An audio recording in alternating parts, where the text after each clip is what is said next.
ನೀವು ಎಲ್ಲಿದ್ರೆ ಅಲ್ಲಿ energy peaks level. ಒಂದು ವಿಷಯ ನಾವು ಹೇಳಲೇಬೇಕು, ಮಂಗ್ಲಿ ಬಗ್ಗೆ ಒಂದು ಸ್ಪೆಷಲ್ ಅಭಿಮಾನದ ಚಪ್ಪಾಳೆ ಬರಬೇಕು. ನೋಡಿ ಎಷ್ಟು ಚೆನ್ನಾಗಿ ಅವ್ರು ಹಾಡಿರೋ ಕನ್ನಡ ಹಾಡುಗಳು ಒಂದು ಹಾಡ್ತಾರೆ, ಪ್ಲಸ್ ನಮ್ಮ ಕನ್ನಡ ಹಾಡುಗಳನ್ನು ಕಲಿತು ಇವತ್ತು ಕುಲದಲ್ಲಿ ಕೀಳಿಯಾವುದೋ ಹಾಡನ್ನು ಹಾಡಿದರೆ, ಎಲ್ಲಕ್ಕಿಂತ ಹೆಚ್ಚಾಗಿ ಹುಟ್ಟಿದರೆ ಕನ್ನಡ ನಾಡಲ್ಲಿ ಹಾಡನ್ನು ಹಾಡಿದರೆ ಅವರು. ಕನಕಪುರದ ಕನ್ನಡಿಗರೇ, ಒಂದು ಕನ್ನಡದ ಅಭಿಮಾನದ ಚಪ್ಪಾಳೆ ಬರಬೇಕು ಇವರಿಗೆ. ನಾವು ಯಾರು ಬಂದರೂ ಹೇಳ್ತೀವಿ ಕನ್ನಡದಲ್ಲಿ ಮಾತಾಡಿ, ಕನ್ನಡದಲ್ಲಿ ಮಾತಾಡಿ ಅಂತ. ನಮಗೋಸ್ಕರ ಕನ್ನಡದಲ್ಲಿ ಹಾಡಿದಿರುವಂತಹ ಮಂಗ್ಲಿಗೆ, Mangli, thank you so much, because you have always respected our language, you have always respected our Kannadigas. And ಯಾವಾಗಲೂ ನೀವು ಹಾಡ್ದಾಗೆಲ್ಲ ಆ ಹಾಡು ಟ್ರೆಂಡ್ ಸೆಟ್ಟಿಂಗ್, ಓಕೆನಾ? ಆ ಹಾಡು ಮಿಲಿಯನ್ ವ್ಯೂಸ್.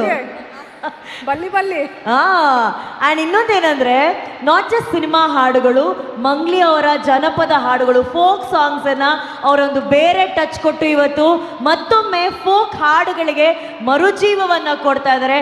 ಅದಕ್ಕಾಗಿ ಮಂಗ್ಲಿ ಅವರಿಗೆ ಮತ್ತೊಮ್ಮೆ ದೊಡ್ಡ ಚಪ್ಪಾಳೆ ಬರಬೇಕು. How did you feel singing here in Kanakapura?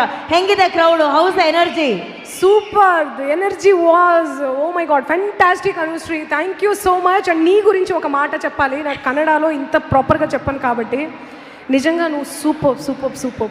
ఎంతమందిని అందరినీ కూడా అసలు ఎంత ఎనర్జీతో, ఓ మై గాడ్, అసలు అందరినీ ఇట్లా పాజిటివ్ ఎనర్జీతో, you so so so good. Thank you so much. నిజంగా మీ కర్ణాటకలో, మన కన్నడ ఇండస్ట్రీలో అనుశ్రీ లాంటి బ్యూటిఫుల్ సోల్ ఉన్న అమ్మాయి ఉండడం మన అదృష్టం. Thank you, lots of love. And Mangli, ಇದೇ ರೀತಿ ಕನ್ನಡ ಹಾಡುಗಳನ್ನು ಹಾಡ್ತಾ ಇರಬೇಕು. ನೀವೆಲ್ರಿಗೂ ಹಾಡು ತೋರಿಸಿದ್ರಲ್ವಾ? ಕನಕಪುರ ಕನ್ನಡಿಗರೇ, ನಾವೆಲ್ಲ ಮಂಗ್ಲಿಗೆ ಒಂದು ಹಾಡು ತೋರಿಸೋಣ. 3, 2, 1. Love you Kanakapura. Thank you so much. Thank you Mangli, thank you.